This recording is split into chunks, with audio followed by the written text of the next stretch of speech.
Hello guys. आज हम बात करेंगे उत्तराखंड के प्रमुख लेखक, साहित्यकार एवं कवियों के बारे में। साहित्यकार का मतलब आप जानते ही हैं, लेखक जो एक रचना करता है, कवि जो कविताओं की रचना करता है। ठीक है, तो शुरुआत करते हैं गुमानी पंत जी से। एक बहुत प्रसिद्ध कवि रहे हैं।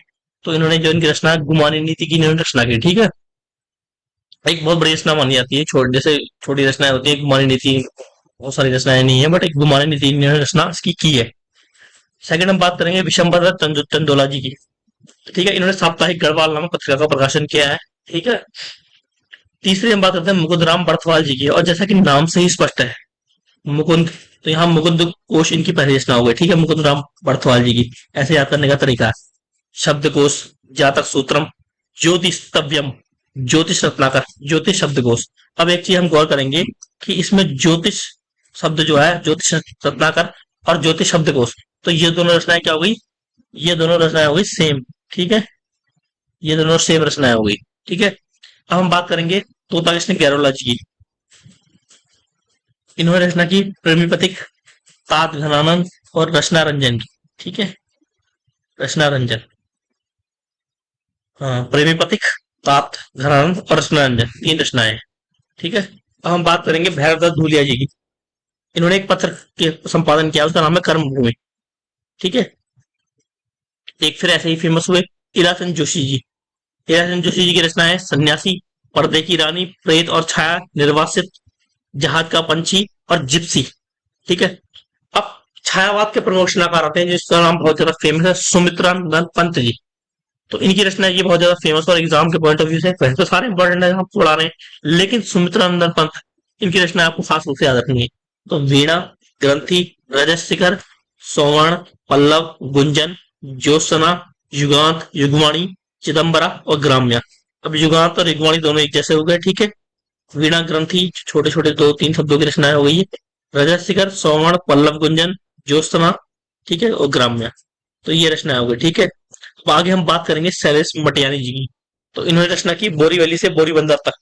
अब इन्होंने ऐसी रचना क्यों की बोरीवली से बोरीबंदर तक? क्योंकि ये उत्तराखंड के रहने वाले हैं, बट ये काम करने के लिए मुंबई गए थे। ठीक है, तो ये स्थान जो बोरीवली है ये मुंबई में है। तो जहाँ व्यक्ति जहाँ रहता है वहां से प्रभावित होता है। तो इन्होंने इसकी बोरीवली से बोरीबंदर तक एक रचना की। उत्तराखंड के प्रमुख रचनाकारों की हम बात कर रहे थे, तो हम बात कर रहे हैं मनोहर श्याम जोशी जी की।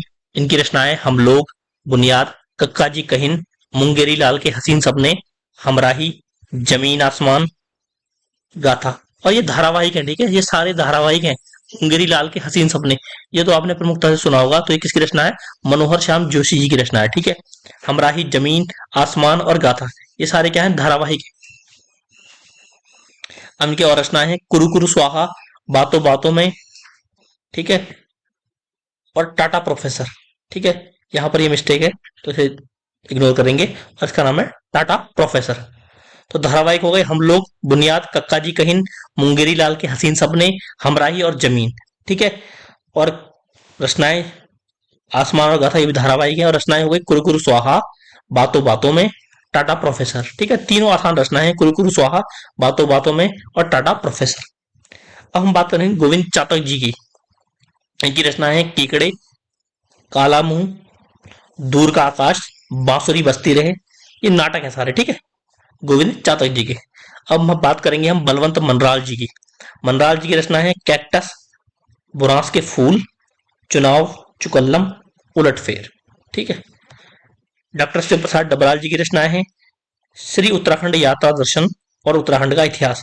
तो दोनों मिलती जुलती रचना है, इसमें यात्रा दर्शन की बात की गई है और इसमें उत्तराखंड की हिस्ट्री की बात की गई है। गोरा बादल, ठीक है, महाराणा संग्राम सिंह, गढ़वाली मेघदूत, गढ़वाली मेघदूत, ठीक है, इसका खासकर याद रखेंगे आप लोग।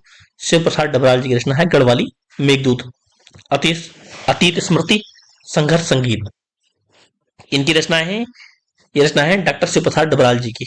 श्री उत्तराखंड यात्रा दर्शन, उत्तराखंड का इतिहास, गोरा बादल, महाराणा संग्राम सिंह, गढ़वाली मेघदूत, अतीत स्मृति और संघर्ष संगीत। ठीक है, अब हम बात करेंगे ललिता प्रसाद नैथानी जी की।